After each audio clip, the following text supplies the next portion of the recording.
1978, a young German man entered the United States as a student looking for the American dream. For the next 30 years, he would live under a succession of aliases, all while claiming to be an actor, a director, an art collector, a physicist, a cardiologist, a world negotiator, an English royal, and a member of one of the most famous families in America. This is the unbelievably true story of Christian Gerhartsreiter, con man and killer. Hey y'all, I'm Chris Calvert. And I'm her husband, Rob Potter. Welcome to Hitched to Homicide. For better or worse. Till death do us part.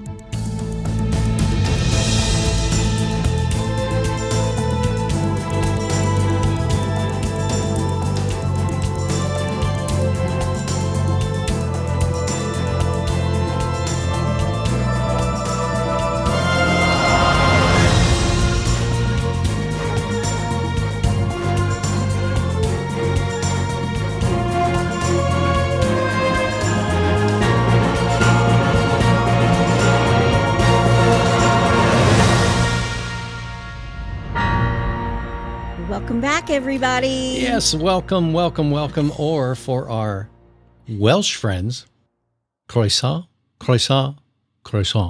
Nice. I'm impressed. Yes. I get more impressed every week. Well, you know. Way to go, babe. I gotta give a shout out to my Welsh descendants. Yeah. You look very Welsh and Irish for sure.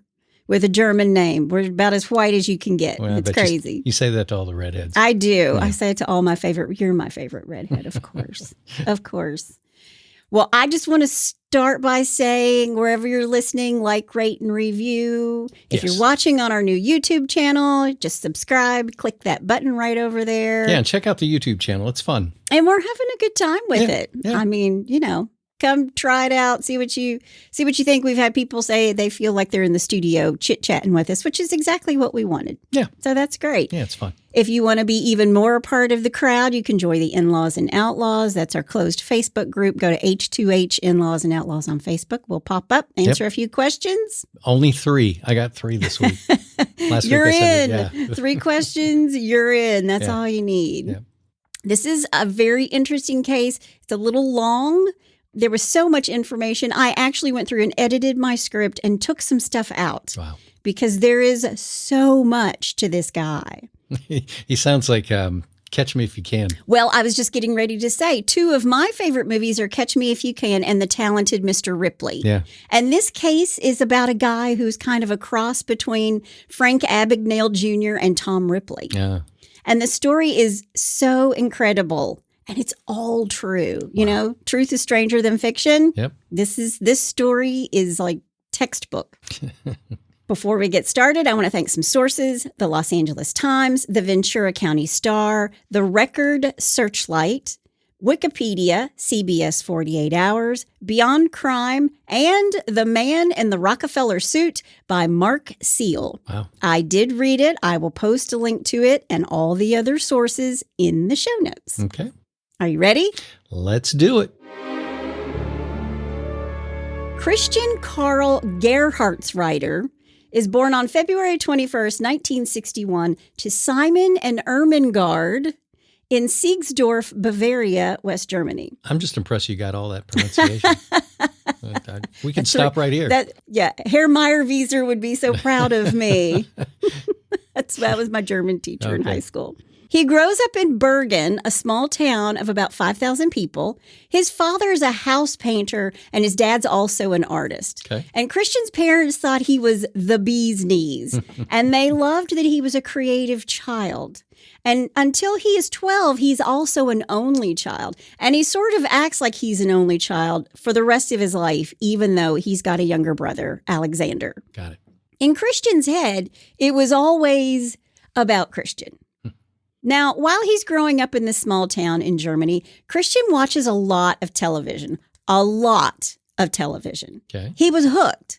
He also liked to emulate some of the people he saw on TV. And as he gets older, he likes looking cool, or what he considers to be cool. All right. He wore sunglasses even when he was inside. He wore his hair long, and his parents thought he was a little bit strange, but they were okay with him being so creative. Sure. He was really smart. He read a lot. I was one of those kids who was like checking out 6 books at a time at the library. I was the nerd reading all the time. Go figure, I end up being a writer. I was just a weird kid. You were listening to all the music, honey. I already know this. We can play Name That Tune all day long and Rob wins. So, but he knew all of the classic literature, and The Great Gatsby was his favorite. And Christian also spoke perfect English. Oh, really? Yes. Wow. But he was not a great student. So even though he was really intelligent, not good grades, but I would surmise it meant that he was a little bit bored in school, which is a bad combination if the person is somewhat devious. And Christian is. Okay. So again, he's a little bit like Frank Abagnale Jr. He couldn't wait to graduate high school and leave Germany. Quote, "Everything here in Bavaria is shit. If you want a better life, you have to go to America," end quote. So what was his point? He wanted out. Yeah, exactly. He wanted out. Well, he'd been watching all this American television. Sure. And he's like, I want out. Yeah. And that was his plan. And he could not wait to get to the United States. Now, as a kid, he would pretend to be other people when he was adults, and he would get away with it. You know, the Catch Me If You Can, Frank Abagnale Jr. stuff. Sure. Yeah. When he's 16, he meets American tourists in Germany. Their names are Elmer and Jean Kellen. Elmer is a dentist, and he and his wife are on vacation. Christian tells them both that he is going to America to study film. He loves Alfred Hitchcock. Oh, wow. He also shows them around his town because, remember, his English is perfect. Sure. And when they ask where they should stay for the night, he says, "You should come home with me."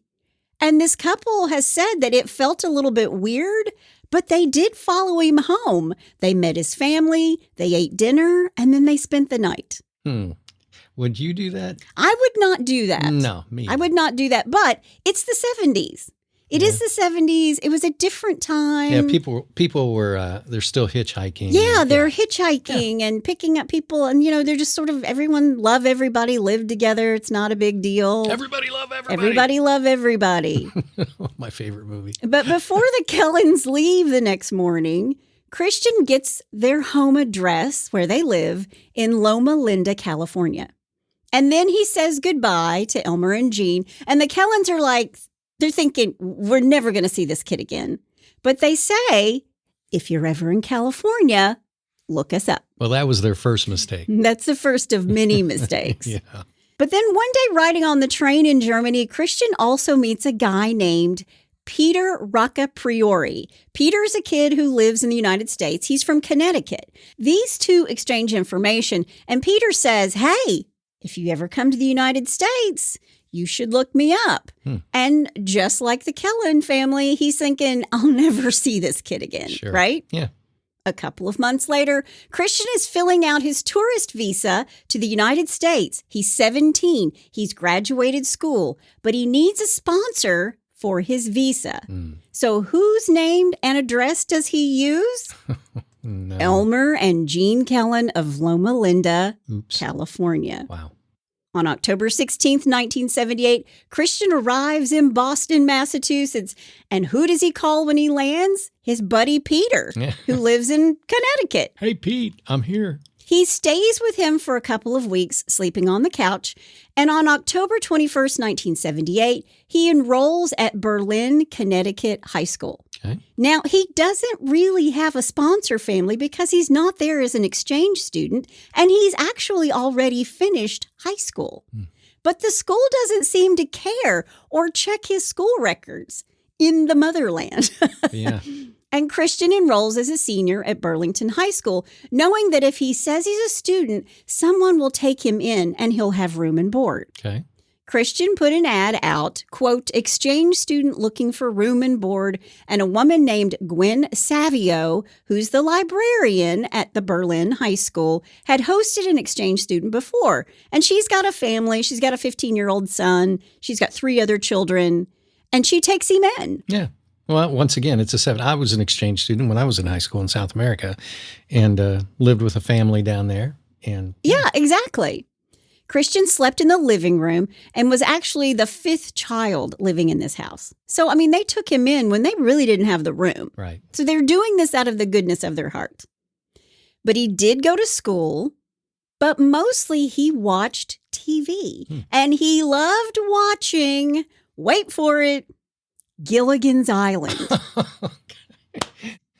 Gilligan's Island. Oh, that's great. And he began speaking English, not just in his English with a little bit of a German accent, which he still had, but speaking English with a mid-Atlantic blue blood lockjaw tone, sounding like Thurston Howell III.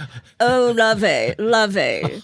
Oh, my goodness. I was going to say maybe it was Bob Denver. My name is Christian. It's nice to meet you. Oh, geez. That's what he's doing. Wow. That was a horrible Thurston Howell III. I'm sorry. I just loved how it was described. Everywhere I looked up how to describe it, lockjaw was part of the description. Lockjaw. Just don't talk. Lovey. Yeah. Man. So Christian's got this wild imagination, and it was one of the things, remember, his creative father loved about him. But Christian would make up stories about his family, who they were, what they had, how much money they had. And when Christian doesn't like being told what to do around the Savio house, he would insult them and say things like, quote, "My father wouldn't let me speak to peasants," end quote. He would also say, quote, "I would never live like this." Oh, wow. And, quote, "I don't like Italians or Italian food. They're dirty." Oh, jeez. End quote. The Savios are Italian, by the way. It's kind of like in The Incredible Burt Wonderstone when he goes and stays overnight at the girl's apartment. And he says, "What is this?" And she says, "It's pan-fried tilapia." And he goes, I imagine this is what prisoners eat. Yeah, it's peasants.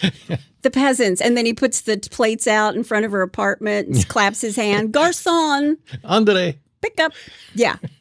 That's what he's doing. So he's seeing these people, Thurston Howell III, and that's what he's doing. He emulates this. Wow. So then he changes his name from Christian Gerhartsreiter to Chris Gerhardt. Okay. And then to Christopher Kenneth Gerhardt. Okay. Now, the oldest Savio kid, his name is Edward, said that when he talked, he sounded like a cross between Mr. Howell and John Wayne, which really cracked me up, so I had to put it in there. Wow. Yeah. And the family's a little bit upset with him because he's being such an ass. Yeah. An ass. But the straw that broke the camel's back was when the youngest Savio child, she was a little girl, she came home from school while Christian was watching TV, and he wouldn't let her in the house. She knocked on the door. She rang the doorbell. He left her out in the cold for hours while he's watching TV. Jeez. And this is the point where the Savio family says, "You've worn out your welcome. You got to find another place to live. Time to go." And he said to them, quote, "I'm ready for something better anyway," end quote. Gee whiz. Now, during all this time, Christian is milking his own family for money. They're sending him $250 a month for living expenses, but he's living off the families he's staying with. Yeah, you can bankroll that stuff. And the money he gets, he's buying himself clothes. Preppy clothes, navy blazers, Lacoste shirts, with the alligator, khakis, ascots. Does this sound familiar? It's what Mr. Howell would wear on Gilligan's Island. I mean, think about it. Yeah. There was even a story where he showed up at school in a suit, and everyone was like, "This is the 70s," and everyone was like, "What is wrong with the German exchange student?" He should have picked Gilligan. It's a lot cheaper. Now, he's going to go on and live with about 3 other families in their homes in Connecticut, and he gets kicked out of all of them. But then finally, he's accepted as a foreign student at the University of Wisconsin at Stevens Point, which is an extension of the Madison campus. Okay. His major, political science. And on August of 1979, Christian moved into a dorm, Baldwin Hall, He's very secretive about his family to the other kids. He's wearing these clothes. He's acting like he's wealthy, like he's a somebody. He's putting on airs, as we would say in the South. Right. By January of 1980, he's left that campus and transferred to the Milwaukee campus. And now he's a communications major. And he uses a new name, Kenneth Gerhardt. Okay. So a pattern is forming. He likes to change his name and take on new identities. It's almost like whenever he feels like he needs to morph into something new, he sheds the old life like the skin of a snake. Right. And it's in his head. He's just reinventing himself. Well, yeah, that's exactly what I was about ready to say. He's just going to reinvent himself every time. And he's going to do it a lot. One of the things that Christian does every time he gets a new name is that he goes to a new place and he joins a church. He gets involved with a church. Okay. Meet Amy Janine Jersild. Christian meets Amy through her younger sister, Elaine, at the church group at the University of Wisconsin. Amy is 22 years old. Christian's only 20, and Christian wants to get married. Wow. Not because he loves Amy, but because he wants... His green card. He wants a green card. Yeah. He's going to work the system. Yep. He tells Amy that he needs to get married or he'll be sent back to Germany where he will have to become a soldier for the German army on the front lines against Russia in the Cold War. Oh, okay. Well, it's a Cold War for a reason, Christian. Yeah. I don't remember a lot of German soldiers on the front line. Yes, but it is the 70s, early 80s, and, there was a lot of tension between the United States and the Soviet Union and other countries in the Soviet Union. Right. But this marriage is very transactional, and she does, in fact, marry him in Dane County in Madison, Wisconsin. They say I do on February 20th, 1981. And then on April 7th, 1981, Amy signs his papers to get him his green card. And I actually read where he wrote down his name for her, his real name, spelling it out, Gerhartsreiter, so that when she signed the green card papers, she would not misspell it. Can't have anything that looks hinky, like they're just getting married so he could have a green card, right? Exactly. So after she signs the paper, Amy will never see Christian again. And 12 years will pass before she actually gets a divorce and marries a man that she really loves. Wow. And it's not just Amy that won't see him again. No one in Milwaukee or Madison will ever see him again. He leaves for Los Angeles, giving a new address of the home of Dr. Kellen and his wife, Jean, in Loma Linda, California. How many years has it been since he's seen them? 2? Okay. Yeah, maybe 2, because he just does a year of school and then goes off to college and gets married. A ton of stuff happens in a very short period of time. And they don't expect to ever see him again. Well, he's like a bad penny. Yeah. He just keeps turning up. Yeah. And all I could think of was, if I were them, I would be like, why did we ever tell this kid? Yeah. Look us up. Because he just keeps coming back. But they are the salt of the earth, this couple. Very sweet. Yeah. But this is his MO. He uses people. This is the theme for this story. And not just the murder, but how he preys on the kindness of others. So he heads to California. He's going to Los Angeles. So why Los Angeles? Well, remember, he loves television and he loves Alfred Hitchcock. He's a smart guy and he wants to work in Hollywood. He's been driving this old beat-up car that he bought, probably with his dad's money, because he hasn't really worked. But on his drive west, he tried on lots of new names. In Las Vegas, he pretended to be Dr. Christopher Ryder, a cardiologist. Okay. He meets a fellow cardiologist who loaned him $1,500, and he quickly leaves Las Vegas. So it's hi, what do you do? I'm a cardiologist. Really? I'm a cardiologist too. What a coincidence. What a coincidence. Can you loan me $1,500? Gee whiz. Yeah. Well, if you're a cardiologist, why are you asking for a loan? Yeah, I'm sure he'd weaved some tale. Yeah. He was very good at making up stories. I lost my wallet. It was here somewhere. Somewhere. But if you're keeping track at home, folks, we're on name number 3. Christian Gerhartsreiter, Chris Gerhardt, and Kenneth Gerhardt, using the first and middle names he chose for himself. And now Dr. Christopher Reiter. Now, when Christian arrives in California, he goes to Loma Linda and to the home of the Kellens. And while he's staying with them, he tells them that he needs a better name. This is Hollywood, and he needs a better name. Yeah, it's pretty common, especially if you're an actor. You have to choose a name that hasn't been registered with AFTRA and SAG. Exactly. Yeah. Do you really think Christian Gerhartsreiter was? Yeah. I don't think so. Yeah, exactly. Yeah. But this is when he remembers his favorite teacher in Berlin, Connecticut, a biology teacher who was blonde and beautiful. He had a huge crush on her, and her name was Joan Chichester. And Christian takes a new name. This time he's chosen Christopher Mountbatten Chichester.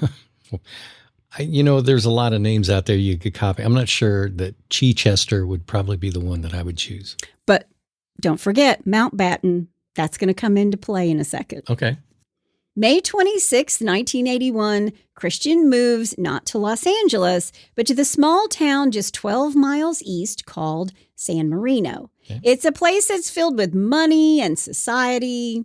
So February 1981, he signed the papers for his green card. Then he goes to Las Vegas, pretends to be a cardiologist. And by May 26, 1981, he's moved in full-time near L.A. It's moving quick. Yeah.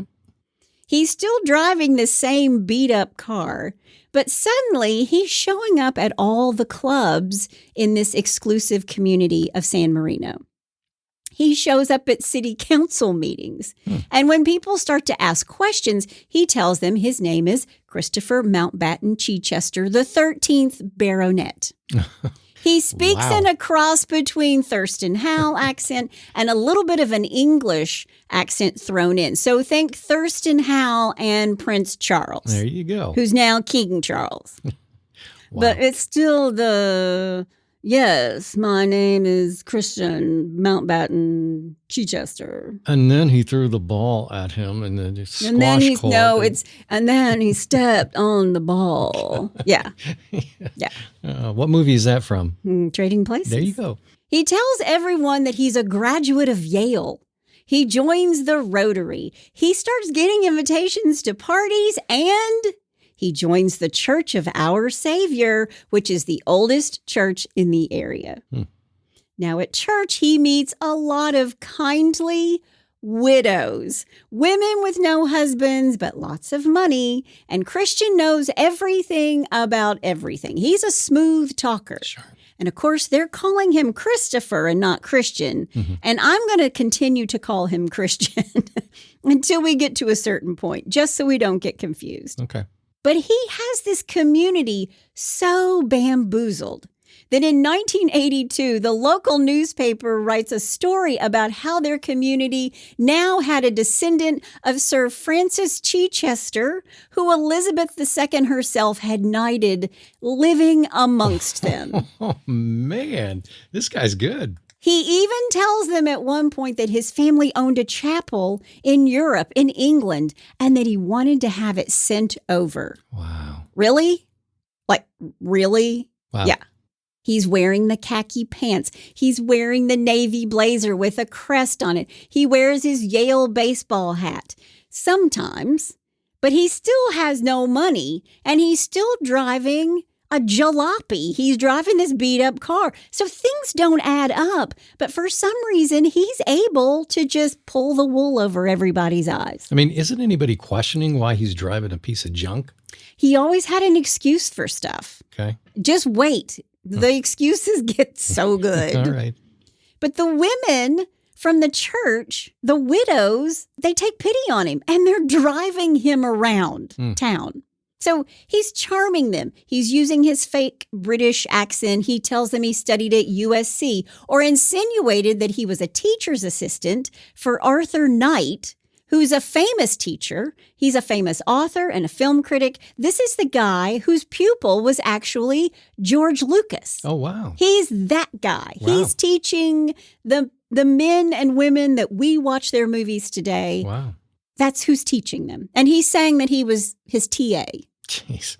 Well, at least he's picking prominent people. Oh, he always picks prominent. I mean, if you're going to go big, go big. Yeah, go big or go home.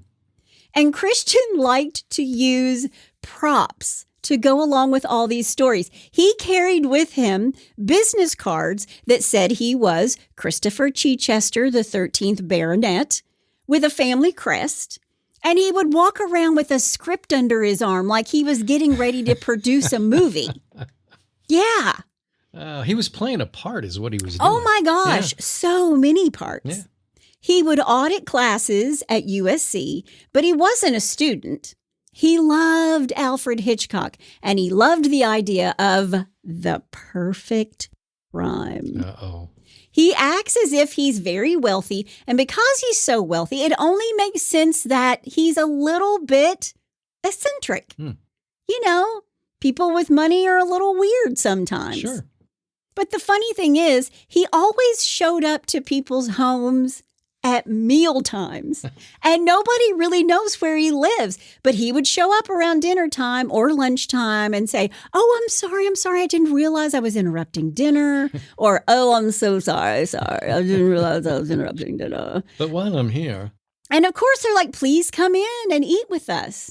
And there are people from San Marino who have said now that when he would come eat, he acted like he hadn't eaten in weeks because he probably hadn't. Yeah.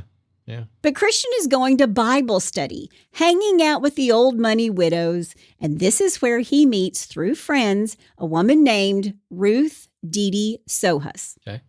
Dee lived at 1920 Lorraine Road. It was a home that she lived in with her parents since she was a small child. This is her family home. Dee was a debutante and a 3-time divorcee. She liked to drink. And her last husband, Bob, and Dee adopted a son named John. But apparently after Dee slugged Bob in the face one night, he moved out. Yeah. And Dee raised John on her own. Okay. And Dee loved her only son. He was a little bit of a mama's boy, for sure. Okay. Now, after Christian meets Dee, she asked him if he would like to move into the carriage house that sat behind her home. It was a place that her mother had lived in before going to the nursing home. All right. And Dee lives in this house by herself. She's very taken with Christian, and she loves hearing about all of his stories and all the famous people he knows and how he's royalty in Britain. She's very taken with him. And here's the thing. She cannot rent the house out. So it's a perfect situation for Christian because he's got no money. Yeah. But it's kind of a little secret in town that he lives there in that carriage house. Gotcha. Like, people don't know where he lives. He tells everyone a little bit of a different story. But when Christian moves in, he doesn't have that much stuff. And what he does have, he's carrying around an old shopping bags from the University of Wisconsin and USC. Okay. That's called foreshadowing. Uh-oh. Dun, dun, dun. Mm-hmm. It's also important to know that Dee liked her cocktail hour, and sometimes that hour started pretty early. It's 5 o'clock somewhere. Yeah, she liked to stay in her pajamas a lot, and she's drinking and smoking and walking around the house in her robe. A lot. But from 1982 to 1985, for almost 3 whole years, Christian will live in this guest house behind Dee while regaling the people in town of his royal family, his education, and his ideas. And nobody's catching on. Nobody's catching on. Wow. When 1982 rolls around, John Sohus, Dee's adopted son, he's 25 years old. John Robert Sohus is born on December 20th, 1957. He's adopted when he's 6 months old. His biological mother was a teenage girl who gave him up. Okay. John loves computers. He's a Trekkie. He's a Star Trek fanatic. Okay. And I read in some of the sources that he was considered a nerd, but I got to say, I love Star Trek. So if that makes me a nerd, so be it. Yep. I would consider myself a Trekkie. I love Star Trek too. But John's a small guy. He's 5'5". He's my size. Okay. And John loves playing Dungeons and Dragons. There you go. And this is where he meets and falls in love with Linda Christine Mayfield. Linda works at a sci-fi comic book cosplay kind of store.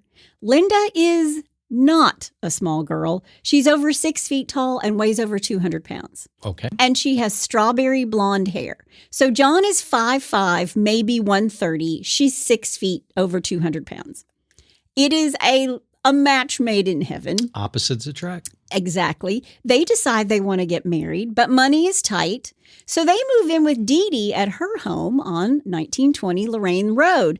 And already there and living in the carriage house is Christian, a.k.a. Christopher Mountbatten Chichester the 13th Baronet. I know it's a lot to say, but I like getting it in there. Can we put Thurston Howell in there? He's living with Thurston Howell. Yeah. It's important to note that they moved in with Dee Dee and not Linda's family because Linda and her mother haven't spoken in years. So these two can't live in the carriage house by themselves, have a little privacy. I mean, think about it. If you're moving home and there's a carriage house behind your mom's house, isn't that where you would want to live? Yeah, exactly. But they can't have it because Christian's there. Sure. So they're living in the house with Dee Dee.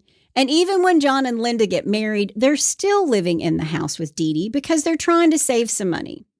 And these four would see each other a lot around the house. Linda would tell her friends that she thought Christopher was weird, which is such an understatement. I was about to say. So what else is new? Yeah. By 1985, they start telling Dee Dee that they weren't buying the Thurston Howell, Prince Charles, fake-ass Baronet Chichester BS anymore. And they wanted him out. Yeah. They're telling her he's lying. He's lying to you about everything. Right. Finally, the voice of reason, right? Yeah, somebody's finally getting it. Yeah. Meanwhile, these two are trying to have their own life. John gets a new Nissan truck, and the two of them had plans to go to a science fiction convention, and they planned on driving in the new truck there in March. Okay. Now, Dee Dee's health is deteriorating. She's an alcoholic. She's showing signs of dementia. But this house is worth a lot of money, and the antiques inside are also worth a lot of money. Sure. Yeah. And Christopher, who was a swindler, he's swindling people in town out of money for a while. He puts into motion this plan to manipulate Dee Dee out of her money. The problem was John was her sole heir, and Christian wanted to be her sole heir. Yeah. Okay, before I say this next part, I just want to qualify it. This is what authorities and FBI believe happened, okay? All right. February 1985, Christian convinces John and Linda that he had gotten them both top secret jobs in New York. Okay. They were to fly east separately, John before Linda. It's not known exactly what happened, but before John leaves, Christian somehow jumps him, hits him over the head with something, because he's going to die of blunt force trauma to the head. Wow. Then he stabs him 6 times before dismembering the body and placing them into bags, placing the body parts into bags. Whoa. Including plastic bags from inside the carriage house. Gee whiz. Yeah. Okay, keep going. Then he takes Linda with him on a little trip. And then most likely he kills her, burying her body in the desert somewhere. Wow. Now, to friends and family of John and Linda Sohus, they've suddenly disappeared. And at first, Dee Dee and John and Linda's friends aren't that worried because, in fact, Linda put her cats into a cat hotel and paid in advance for them to be there for 2 weeks. Okay. These are her beloved kitties. Sure. And Linda told several people that she and John were going off on a secret government mission to New York City. Oh, okay. But on February 8th, 1985, Linda is supposed to be back at work, and she doesn't show up.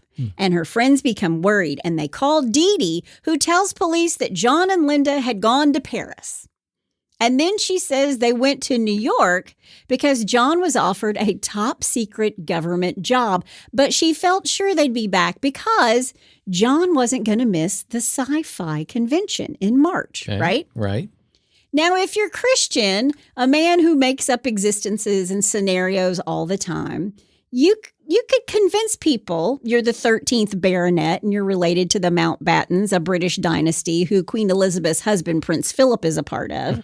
Yeah. That you might be the kind of person who could spin a tale of a secret government mission and convince someone that they're going to be hired. Yeah. Now, a month goes by and no word from John or Linda. Christian is still living in the carriage house.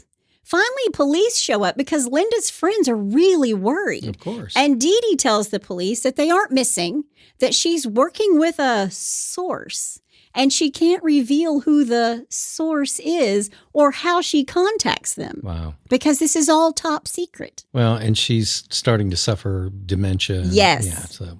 Highly impressionable. Sure. But she tells them that they're in France. And sure enough, that same day or soon after, postcards arrive that were supposed to be from France. They arrive in San Marino. Okay. One to the co-owner of the store where Linda worked, one to her friend, Sue Kaufman, who was the one who's been so concerned, and one to Linda's mother, which of course is really odd because these two have not spoken in years. The first mistake. Yeah, the first stumble. So today, nobody believes that the postcards actually came from Paris to San Marino. But at the time, that is what happened. Okay. Christian also, during this time, borrows a chainsaw from a neighbor. Something he'd never done before because Christian doesn't do manual labor. Yeah, it's beneath him. It's beneath me to do manual labor. I barely step on the ball. Yes. And he also burned something in the fireplace in the carriage house that smelled so bad that the neighbors came forward saying, "You got to stop. This is putrid." Yeah, whatever you're doing in there, quit it. Quit it. And they say, "What are you burning?" And he tells them, "I was burning carpet." He also tries to sell an Oriental rug to somebody.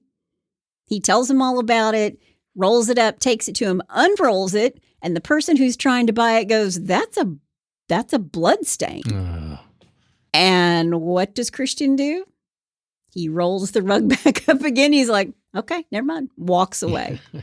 Nothing to see here. Nothing Moving to on. see here. Then soon after, the neighbors notice that there is a hole in Dee Dee's backyard. And when someone asks Christian about it, he tells the neighbors, "Oh, it's a plumbing problem." But there are no pipes where the hole was. Yeah. And it's about this time that Christian knows, or Christopher Mountbatten Chichester, the 13th baronet, he knows it's time for him to go. But before he does a couple of things. He introduces Dee Dee to John and Linda Weatherby, a couple that lived 20 minutes away in a trailer park. Now, this is a woman who is a debutante, and he's introducing her to a couple that live in a trailer park. Okay. These two will be the caretakers of Dee Dee after Christian leaves. And it's thought that at this time, Christian and this couple make a deal. Hold that thought. Okay. When Christian is leaving, he takes John's new Nissan truck and drives away. But where would he go? Well, he drives to Loma Linda, California, and the home of Dr. and Mrs. Kellen. Oh, wow. He just keeps coming back. Wow. And he pulls up in this new truck and he goes, "Look at me. I've made it in Hollywood."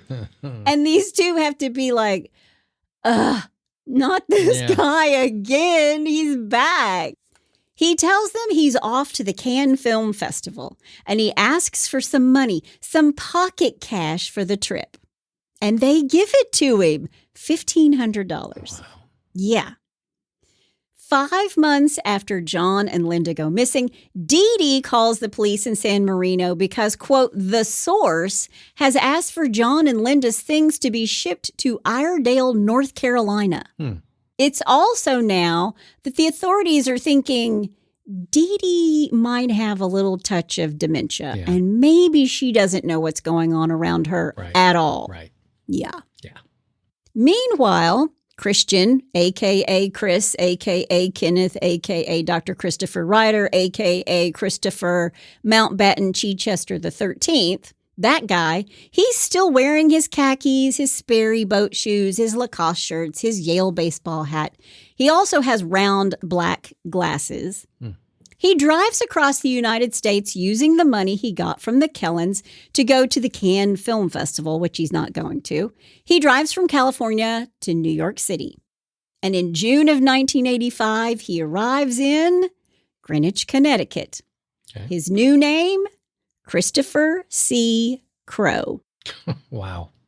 Yeah. Is he Cameron Crowe's relation? No. Oh, okay. Mm-mm. Christian, now Mr. Crowe, tells everybody he's a television producer from Los Angeles who worked on the 1980s revival of Alfred Hitchcock Presents. Wow. And it just so happened that one of the producers for the show at the time was Christopher Crowe. So it would be like someone out there saying, I'm Emmy-nominated composer Rob Podorf, who wrote music for The Ultimate Legacy. And if you watch the movie, the name comes up and he's like, yeah, that's me. Yeah, he's just stealing an identity. Yeah. Now, to get the ball rolling with his new life in Greenwich, he goes to... I'm going to say either a bar or church. He goes to church. There you go. There you go. Christ Church. This is a place where the Bushes and the Rockefellers talk to Jesus on Sundays. Wow. That's called foreshadowing. Okay. It's a very old Episcopal church with a long roster of wealthy people. He joins the church, he becomes an usher. And so each Sunday he's handing out the hymnals and he's rubbing elbows with the wealthy locals. And one of the parishioners has a room for rent at 34 Rockridge Avenue. It's 74-year-old John Callahan Maddox, who lives with his wife, Gretchen. Okay. He also meets the church minister's son, Chris Bishop. And these two bond because Bishop is an aspiring filmmaker, and Christian, a.k.a. Christopher Crowe, is, of course, a producer. Sure. Now, by now, Christian is 24 years old. He's done all of this. He's only 24. 24. Yeah, 24. The amount of stuff that he's done, I would guess he's like 42. Yeah, no, 24. Wow. He joins what's called the Cotton Club Singles Group at the church. He volunteers for the church, too, because Christopher's pretty good with computers, and he takes the church's member roster and puts it on the new computer system for them. Or I'm sure it was for himself. Yeah, you think? He now has the name, address, phone number of all these very wealthy people in Greenwich, Connecticut. Wow. And because he's so good with computers, he talks about the fact that he wants to become a bond trader. Okay. Yeah. So he's walking around with a script under his arm everywhere he goes. He's wearing his Yale hat, which I would think would be a little bit risky being in the Northeast. Yeah, because you're going to run into people that have gone to Yale. Yeah. Wow. He would show up at the Harbor Yacht Club always wearing monogrammed shirts, CCC, Christopher Chichester Crowe. Jeez. The guy's got some, He's got balls, He's got man. stones. After he's in the area for 2 years, he decides he's going to become a bond trader on Wall Street. Okay. In 1986, he meets a woman named Catherine at the Indian Harbor, and she gets him started. He passes the tests that he needed, and he gets a job with S.N. Phelps and Company. All right. Now, this job only pays $24,000 a year, and when his friends at the yacht club look at him, they're saying, Christopher, you're a Hollywood producer of Alfred Hitchcock Presents. Why would you take a job making $24K? Yeah. And he would tell them because he wanted to try something new. Oh, okay. And they were like, okay, he's got money, he's eccentric, he wants to try this, let him go. Yeah. But when you work for a legit company on Wall Street, you have to keep your nose clean, right? Sure. Christopher Chichester Crowe needed something he didn't have. And that is? A social security number. Yeah. It's a legit Wall Street company. Sure. I mean, you got to go by the book. Right. So he gives them one. Whose is it? You're about to find out in a little while, Okay. but he does give them a social security number. All right. He's with S.N. Phelps for less than a year, and he leaves in 1987 because he had an attitude problem. And here it is. It's later going to be discovered that the Social Security number he used was that of David Berkowitz, the son of Sam killer. What? That is the Social Security number he used. That's the one he picked. That's the one he picked. Holy cow. Again, balls. Yeah. Yeah. Yep. Then in the summer of 1987, he takes a job with Nico Securities. This time, he's running an entire department and making $125,000 a year. How'd he get that gig? Because he had the other gig, I guess. And he knows people. You know, it's sometimes it's not what you know, it's who you know. Yeah. And he's running in the right circles. Right. He's also added Mountbatten back into his name again. And he's name dropping. All right. This is where he meets a girl, Mahoko Manabe. She's a Japanese interpreter at Nico Securities. Smart, pretty, perfect target for Christian. Yeah. But it's soon discovered that Christian had no idea what he was doing as a bond trader. He had swagger, but he didn't know anything else. It was all a facade. Right. Big hat, no cattle. Yeah, exactly. He never sold one bond. And when October 19th, 1987, better known as Black Monday in the United States happened, it was just another day at the office for him. He had no idea what was happening. Sure. Everybody else was freaking out because the Dow was dropping the farthest in one day in the history of the stock exchange. Yeah. But he's just like, no, doesn't care. Yeah. On a side note, that was the week prior to that was when I bought my very first stock. And then Black Monday happened. Timing is everything. It really honey. is. Yeah. Oh my gosh. But meanwhile, Christian is spending this $125,000 he's making. He's bought expensive clothes and shoes. He ate at all the best restaurants in Manhattan. He liked throwing money around, and he was living with Mahoko. Okay. Now, remember when Christian drove across the country from California to Connecticut, he was in John Sohus's Nissan truck. Yeah. And for the past couple of years, it's been in a garage, and he didn't drive it. But he tells Chris Bishop, the minister's son, hey, I've got this pickup truck. It was a production vehicle on a movie that I made. I can't use it. I don't want it. Oh, wow. Would you like it? Big mistake. Yeah. Big, huge. Yeah. Chris says, yeah, of course. But when Chris takes the truck to the DMV to register it, Hello. there's a problem. Hello. Because the truck comes back to the owners, John and Linda Sohus. Yeah. This sounds the alarm in San Marino, California. The police department there has been sitting on a cold case of missing persons all this time. So they want to speak with this new owner to find out if they had any information on the missing couple. Yeah. And on November 3rd, 1988, San Marino Police Department calls Greenwich, Connecticut Police Department, and they speak with Lieutenant Dan Allen. Lieutenant Dan. Lieutenant Dan. Or in this case, Lieutenant Dan. Yeah. Lieutenant Dan. But it didn't take long for Allen to discover that Christopher Crow was also Christopher Chichester, and he was no longer living in Greenwich. He was in New York City and living with his girlfriend, Mahoko. It doesn't take long for Nico Securities to catch on that Christian is a fraud, and he's fired. Wow. Now, after being fired for incompetence, Christian goes to Kidder, Peabody & Co., and he gets himself a 2-week tryout.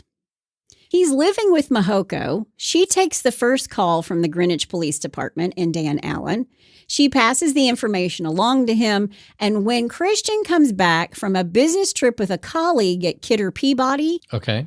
the guys at Kidder Peabody, they get a call from the police, and they're like, what is your association with Christian? And they're like, hey, man, he's just getting a 2-week tryout with us. Yeah. Don't come for us. Yeah, we you know, don't know this guy. We're a securities company. We don't need the police here. Yeah. But the police stake out the building, and they're trying to talk to him, but somehow Christian gets wind that they're there waiting for him, and he calls in sick that day. And an already paranoid man became a crazy man. Christian wanted to leave New York City. He wanted to move to Europe with Mahoko. He asked her to marry him. She says yes. He has her dye his hair and his eyebrows. He shreds his mail. He holes up in their apartment. Then Christian and she moved to another apartment. He grew a beard. Oh, wow. Christopher Crowe laid very low for 3 years. And she didn't question why he wanted to do all this? She didn't question it. Wow. Yeah. And I've seen an interview with her, and when she takes the witness stand later on in this case, she just basically says, I don't like talking about this. I'm very embarrassed about this. But I'm sure he made her feel like she was loved. Yeah. I mean, there's got to be more than just this. There's an emotional connection. Sure. But he lays low for 3 years, and he's living off of her. So from December 6, 1988 to sometime in 1992, Christian wasn't seen by anyone from any of his former lives. And people said, oh, he moved to Tokyo or he went to Delhi. And what he was really doing was watching TV and fiddling around on his computer. Now, during this time, he and Mahoko were out to dinner at a nice place in Manhattan. They couldn't get in. They couldn't get a reservation. And Christian, just off the cuff, said to them, to the maitre d', my name is Rockefeller, Clark Rockefeller. Oh. And suddenly, these two have a table. Wow. It's also about this time that Mahoko decides she's had enough of Christian. Yeah. She'd been doing really well at work, and she was making more and more money. And when he would not leave, she broke up with him, and she just moved herself out and left him there. She yeeted on out of there. Yep. Then, this is the crazy part to me. There are 4 years where no one seems to know where Christian actually was. Really? But in 1992, he emerged again and again in a church, St. Thomas Church on Fifth Avenue in Manhattan, where many New York leaders, politicians, and most of society attended Sunday services. Okay. Christian is now 37, and when he goes to church, because you know he's going to church, Yep. he introduces himself as James Frederick Mills Clark Rockefeller. Whoa, really? But you can call me Clark. Oh, man. That's a beaut, Clark. Yeah, it is. Wow. And when asked if he was one of the cousins, he replied, no, I'm one of the cousins' cousins. Yeah. Okay. And the parishioners there, they think, well, that's just his way of saying, don't make a big deal out of this, you know. Yeah. He insinuates to people that he's part of the Percy Rockefeller branch of the clan. Wow. And not the John D. Rockefeller group. So not ultra rich, but rich. Yeah. Yeah. He tells people that he went to Yale at the age of 14. So he's expanded on that story a little bit. Wow. That he had a J-boat from his grandparents, which is a classic sailing yacht from the 1930s. And he added to this conversation that he just had utter disdain for the nouveau riche who used J-boats for parties. It was a racing boat. Oh, wow. Okay. And according to the book, The Man in the Rockefeller Suit, this is kind of part of his MO, always being in a snit. Okay. He was also ultra paranoid about security.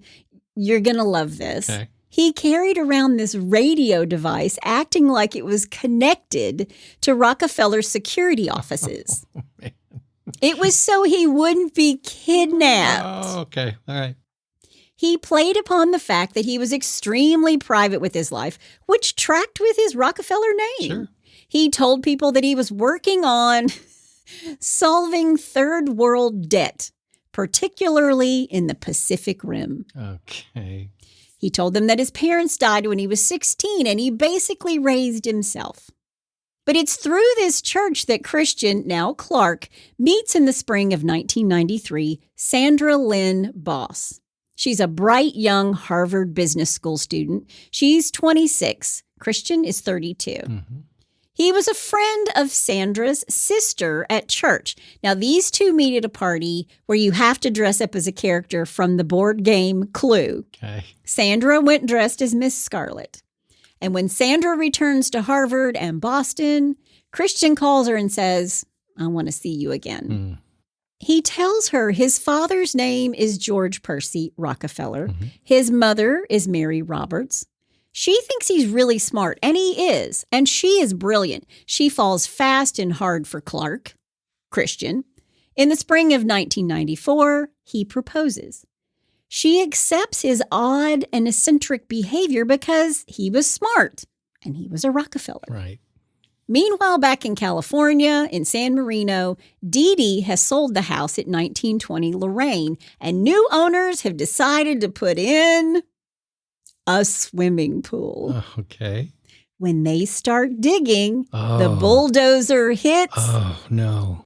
bones. Oh, my gosh. There was a grave site directly behind the guest house where Christopher Chichester had once lived. Wow. Bummer, dude. The body had been cut into 3 sections and placed in fiberglass containers. Arms, legs, and torso were wrapped in saran wrap. The hands were covered in bags, and the feet and head were covered in plastic bags. Plastic bags from the University of Wisconsin and USC. The bags he used to move into that place. Christopher. Everything was decomposed. They didn't really know what they had on their hands. And the TV show Unsolved Mysteries even recreated the scene and posted a picture of Christopher Chichester, calling him a person of interest. But nobody called in with a tip. Nobody called in with a tip. Wow. And the whole case goes cold. Back in New York City, Christian, or Clark, is telling his new bride-to-be that because of a lawsuit, he didn't have any money, but he would be coming into his money soon. And then on October 14th, 1995, in the Quaker Meeting House on the island of Nantucket, 7 guests witnessed the wedding of Sandra and Clark Rockefeller. Wow. So why the Quaker church, you might ask? Well, the parishioners of the St. Thomas on Fifth Avenue were pressuring him for a donation. And in a snit, remember, he likes to get in a snit. Yeah. In a snit, he decides they should do the Quaker wedding because it kept his name and personal information out of public record, which meant they weren't legally married in the eyes of the state of New York or Massachusetts. Wow. Meanwhile, back in California again, police have taken up the carpeting in the old carriage house and found 3 pools of blood on the floor under the carpet. They're using luminol, and it lit up like the 4th of July. Like a Christmas tree. Also, they're wondering, okay, this body has to be John, but where's Linda? Because they both disappeared. And to make matters worse, John was adopted, so they can't do a DNA match to his mom. It's not possible. But of course, they're thinking, this is Dee Dee's son, John. Right. After Sandra and Clark or Christian get married, Sandra takes a job with McKinsey, and she is making great money. Her husband is doing nothing. She is the breadwinner. 3 years into the marriage, it's pretty evident that these two are in trouble. They don't seem very happy together, according to their friends. But Sandra is doing great at work and making even more money. Okay. He's saying that his money is still tied up. And then in 2001, Sandra gives birth to their daughter, Ray Starro Rockefeller. And they move to Boston for her work, where they buy a $2.7 million townhome in Beacon Hill. Wow. They also have a second home in New Hampshire. Christian joins Boston's Algonquin Club, which is a private social club founded in 1886. It's a club for the socially elite. Okay. He becomes a stay-at-home dad while Sandra goes off to work. And by now, she's making over $2 million a year at her job. Wow. So Clark, Christian, he's finally reached Mecca. He doesn't have to worry about money, and he spends his days with someone who doesn't care what his name is, because to her, he's just dad. Right. It's perfect. And he loves their daughter very much. But 5 years later, everything starts to unravel. He's controlling and manipulating. His inheritance is never available to him. His family's estate is wrapped up in a legal battle. It's just the same broken record. Yeah. And Christian can only hold on to this con for so long. And in August of 2007, Sandra, who's a smart lady, hires a private investigator to find out who the hell her husband really is. Who did I marry? Who is he? Yeah. And what she discovers is that he isn't Clark Rockefeller. There is no Clark Rockefeller. Yeah. And the man has materialized out of thin air because past 1994, her husband is a ghost. Didn't exist. Did not exist. Wow. How would you like to find that out? Oh, and you have a child with him. Yeah. She confronts him and tells him, this is what I found. You're not a real person. And he tells her, what do you think he says? At this point, I have no idea. You're crazy. You're crazy. Woman, you're crazy. Sandra files for divorce, and she wants full custody of their child, Ray. Yeah. She even takes a job in London. I mean, she can't get far enough away from Christian or Clark. Right. She does settle with him, and she gives him a ton of money in this divorce, $800,000. Wow. And the arrangement they have is that Clark gets 3 supervised visits a year in the States, and they're supervised because during the divorce proceedings, she proves that he's not who he says he is, but he refuses to give his real name to the judge. Really? He's not going there, not going to give it. Well, couldn't they get him on contempt? No, they're like, fine, you don't get to see your daughter. Okay. Because what he was suing for was, joint custody. Sure. So after he loses the custody battle and Sandra and Ray move to London, he tells everybody that he's going to do whatever it takes to get his daughter back. Because remember, this little girl is the only person who loves him unconditionally. Sure. Not for what his name is, because he's dad. Right. Now, while Ray is overseas, Christian comes up with a plan. He takes some of the $800,000 he gets and he buys a home in Baltimore. And now he's changed his name from Rockefeller to Chip Smith. Oh, it doesn't get any better than that. And I just thought, Chip Smith, you went from Clark Rockefeller, well, all those other names in between, to just Chip Smith. Yeah. He decides he's going to buy a catamaran and he's going to take Ray around the world with him where nobody can find them. Wow. July 27th, 2008, Christian is meeting with the court-appointed social worker to see Ray. He sets up a car to pick them up, a black SUV. The driver has no idea what's going on. He's been driving Christian around, or Chip, because he doesn't have a driver's license. So Christian pays this driver $2,500 in cash to drive that day. He doesn't really tell him what's going on. Okay. But while Ray and her father are walking on Marlborough Street with the court-appointed social worker right behind, this black SUV pulls up. Christian tackles the social worker to the ground. He grabs his daughter, puts her in the SUV, and Takes off. away they go. Wow. Yeah. Then he arranges to meet Eileen Eng. She's a friend of his. She's going to drive him to Baltimore. From Boston to Baltimore. Okay. But as soon as he gets in her car, Christian turns off her cell phone and will not let her turn it back on. It's a 7-hour drive to Baltimore. Oh, wow. And she didn't question why he wanted to... She didn't question it. Okay. Yeah. He turns it off. He says people are following him. He does say people are following him. But he's completely paranoid, right? Right. It's a 7-hour drive. But Christian is planning on leaving in his boat with his daughter out of the harbor in Baltimore. He's told everyone in Baltimore that his daughter's name is Muffy. Chip and Muffy Smith. My name is Chip, and this is my daughter, Muffy. But what happens when you kidnap a child? An Amber Alert goes out, which is why he didn't want her phone turned on. And the FBI's been contacted that a Rockefeller kidnapped his child, to which the Rockefellers come out and say, he is not part of our family. Yeah. But it is coast to coast. A Rockefeller has kidnapped his child. But because he was in a snit while he was looking for a home in Baltimore, His real estate agent remembered him well. She remembered his name. She tells the authorities, that's Chip Smith.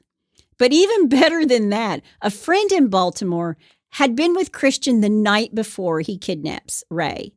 He calls the FBI and says, we had a glass of wine and I haven't washed that glass.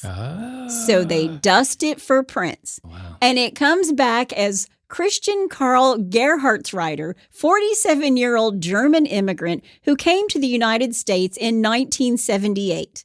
They have his fingerprints because of ICE. Right. Yeah, of course. Yeah. And it's not that he was fingerprinted by ICE, but all of his ICE papers had matching fingerprints all over the cards.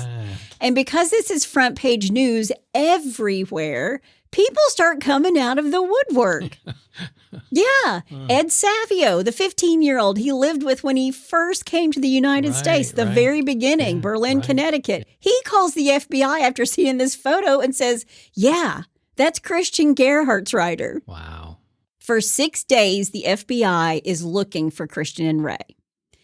And his friend Ang, who dropped him off at the marina, drops him off, turns on her phone immediately, and realizes what's just happened. She gets a phone call from a friend. Didn't you just drive this guy? And she was like, yeah. And they're like, he kidnapped that girl. So she immediately calls the FBI. Right. Sandra, Ray's mom, Christian's ex-wife, she makes a public plea to Christian, like on all the TV stations, for him to turn himself in. She calls the authorities and tells them, I knew this was going to happen. But they're saying to her, look, we know he's Chip Smith. We know where he's bought a house in Baltimore. Right. So here's what the FBI does. They call the marina where his boat is parked, and they have them contact Christian, or Chip as he's known, and they say, tell him his boat is taking on water. Good. Smart. And on August 2nd, 2008, Christian hustles down to the marina, and waiting for him are plainclothes FBI agents who say, quote, what are you doing, Clark? Oh, wow. End quote. And he turns around and looks at them. He acknowledges that they've called him Clark. And he says, quote, I was going to get a turkey sandwich, end quote. Okay. I mean, really? Really? That was what he had to say? Where did the turkey sandwich come? I was going to get a turkey sandwich. Wow. Okay. They arrest him and they find little Ray at home unharmed. Good. On August 15th, 2008, the FBI and Massachusetts State Police and Boston Police tell the public that Clark Rockefeller is Christian Karl Gerhartsreiter. He's charged with a myriad of things, including kidnapping, and bail is set at $50 million. Wow. And then that is revoked by a judge, and he says, nope, we're holding him without bail. There you go. We don't want anybody he can bamboozle to come up with this money. Right, exactly. On February 13th, 2009, his attorney tells the court he's going to use an insanity plea.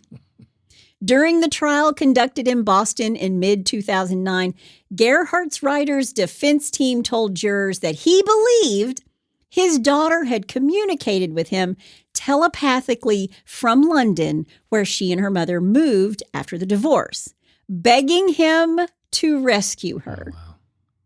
Two expert witnesses for the defense testified that they have diagnosed Christian with delusional disorder, and a narcissistic personality disorder, to which, everyone's probably going, we've known this for a really long time. Yeah, exactly. Christian said that his father had been emotionally abusive to him during his childhood. Don't think that was true. His parents thought he was the greatest thing since sliced bread. Right. Dr. James Chu, a psychiatrist for the prosecution, said that Christian exaggerated his symptoms of mental illness and was capable of knowing right from wrong. They also point out to the jury that Christian meticulously planned the details of the kidnapping of his daughter, Ray. Mm-hmm. Christian did not take the stand. Closing arguments ended on June 8th, 2009, and on June 12th, the jury convicted Christian Gerhartsreiter of kidnapping of his daughter, as well as 1 count of assault and battery with a dangerous weapon for ordering his getaway driver to pull away even while his daughter's social worker was hanging on to the vehicle. Oh, my gosh. They dragged him. Wow. I forgot. I left that part out. They did drag him. He was going after that child, held onto the car, and they dragged him. He was acquitted of a second assault charge, as well as for giving a false name to police. The judge sentenced him to 2 to 5 years in state prison on the kidnapping count and a concurrent 2 to 3 years on the assault charge. Okay. But then, while all of this is happening in San Marino, they're gathering their own evidence. Yeah, I was about ready to ask about that. Yes, and they're ready to charge Christian with murder. A grand jury convened in the spring of 2009. They're going to charge him with the murder of John and Linda Sohus. Now, during the kidnapping trial, they would not allow anything about the murder charges in California to be presented. Mm-hmm. They left all of that out. Okay. On March 15th, 2011, Los Angeles County prosecutors charged Christian with the murder of Jonathan Sohus. The murder trial was held in March and April of 2013. Almost all of the evidence is circumstantial. Sure, yeah. All of it is really circumstantial. Right. John and Linda had only been married for a little bit over a year when they disappeared. They left no digital trail, no credit cards, no utility bills, no driver's license anyplace else. They acted to their friends like they were coming back. They left behind all their cherished belongings and her cats and John's new truck.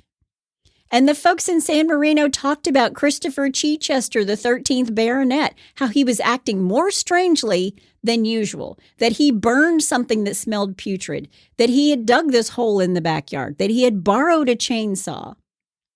But more than anything, the bags on the body that had been during the time that he was actually at the University of Wisconsin and USC. Right.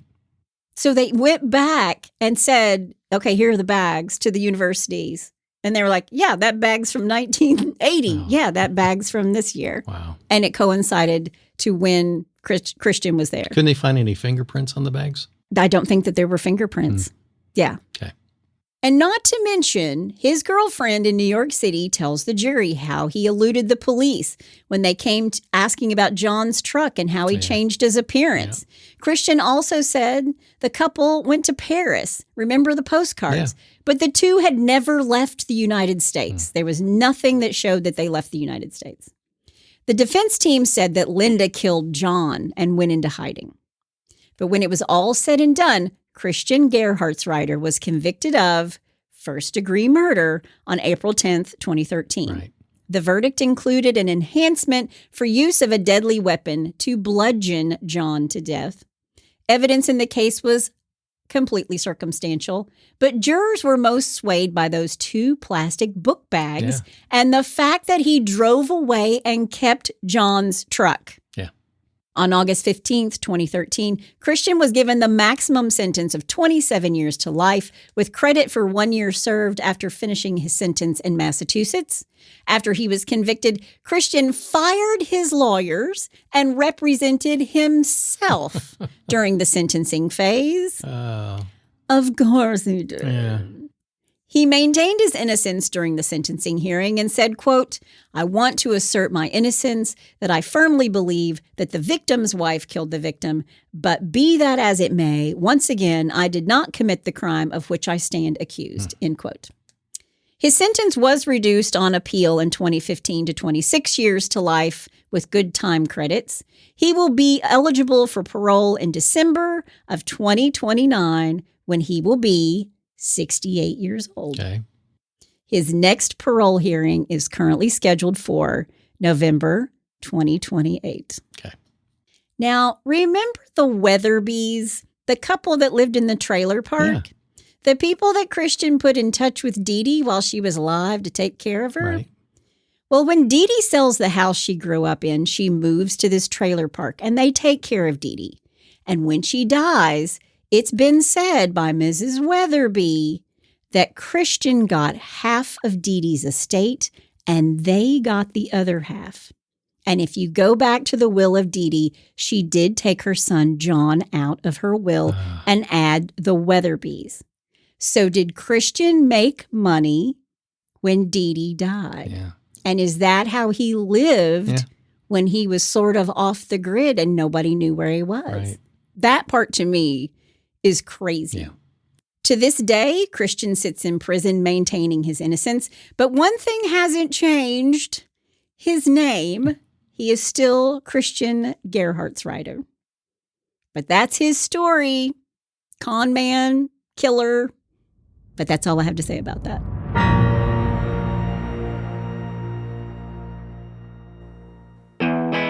Hey, Hitched to Homicide listeners. Have you read any good books lately? Or have you listened to any good books? All of the Sex and Lies series books, as well as the Jane Doe series, are available on Audible and iTunes.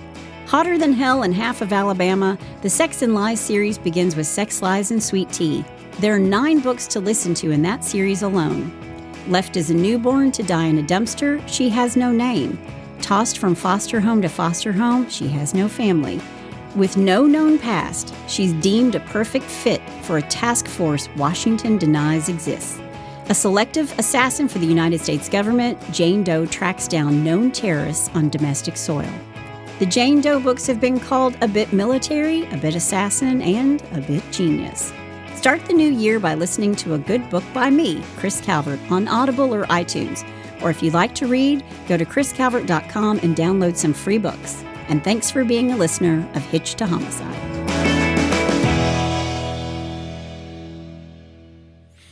My, oh my, Thurston Howell III, Gerhard, Swinehart, whatever your name is. I actually had to look up a Gilligan's Island episode because I wanted to see Thurston Howell. I mean, with the ascot and the hat and, oh, lovey, lovey. And then I thought, what is her real name? But if you look, her real name was Lovey on the show. Oh, really? Yeah. I didn't know that. Oh, lovely. Also, in case you didn't know, Gilligan's Island is based on the 7 Deadly Sins. I did know that. Yeah. I did know that. Yeah, I knew that. But then when I went back and I was researching Gilligan's Island, I saw that and I was like, oh, yeah. Okay. Well, what's interesting about that, I'm going to name drop just for a second. I'm actually friends with a Rockefeller. Yeah, with Stephen Rockefeller. And I know. I thought about that when I was and the next time I doing this. text him or email him, I got to ask him about this case and how that affects Clark. Yeah, Clark. Ask him about Clark Rockefeller because when it all came out, they were like, he is not a Rockefeller. We got receipts. We can show you he's not a part of our family. Yeah. And in all transparency, I'm not like close friends with Stephen. I know him. We were associated in a project together. We became friends, and that was it. So I'm not going to pretend like I'm in the Rockefeller clan. We don't go on the J boat. I don't talk like that. Anyway. All right. Well, let's move on from that and let's do a little, well, bless your heart.